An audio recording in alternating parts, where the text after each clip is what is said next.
রাজ্যসহ গোটা দেশেরই অন্যতম মাথা ব্যথার কারণ অনুপ্রবেশ। অনুপ্রবেশ রুখতে কি কি ব্যবস্থা নেওয়া যায় তা নিয়েই রবিবার আলোচনায় বসলেন প্রাক্তন সেনাকর্তারা।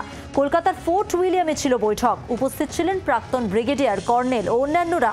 সূত্রের খবর, একাধিক বিষয় নিয়ে আলোচনা হয়েছে বলে খবর। ইউনূস জমানায় বাংলাদেশের সঙ্গে এদেশের সম্পর্ক তলানিতে ঠেকেছে, আর এই অবস্থায় অনুপ্রবেশ রুখতে রাজ্যের আরও বেশি সতর্ক হওয়ার প্রয়োজন রয়েছে বলে মনে করছেন প্রাক্তন সেনাকর্তারা। আলোচনায় উঠে এসেছে সীমান্ত সমস্যা।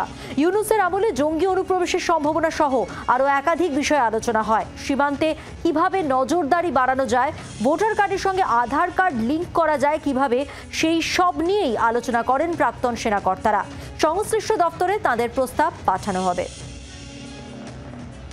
আমার মনে হয় ইফ উই হ্যাভ আধারটাকে আপগ্রেড করে যদি ভোটার্স কার্ডের সাথে লিঙ্ক করা যায় আর বায়োমেট্রিক্স ইউজ করা যায়, যখন আপনি ট্র্যাকিং করবেন এদের, একবার যখন আপনি কেউকে ধরেছেন, you have to get is whether is illegal or this country, or যদি বায়োমেট্রিক্সটাকে ট্র্যাক করে আর একটা ন্যাশনাল ডেটা ব্যাংক তৈরি করেন, that is the only solution you can have. We stand today in a very situation of contradictions. There are infiltration going on, illegal infiltration going on persistently, as has been brought out by various speakers that the infiltration on an average is not less than 250 to 500 per day. Now that is one aspect.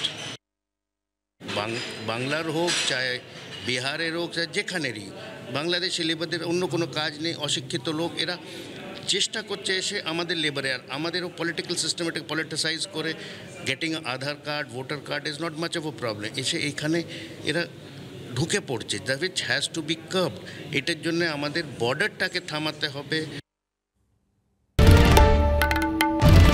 বাংলার আওয়াজ, বাঙালির আবেগ, জি 24 ঘন্টা।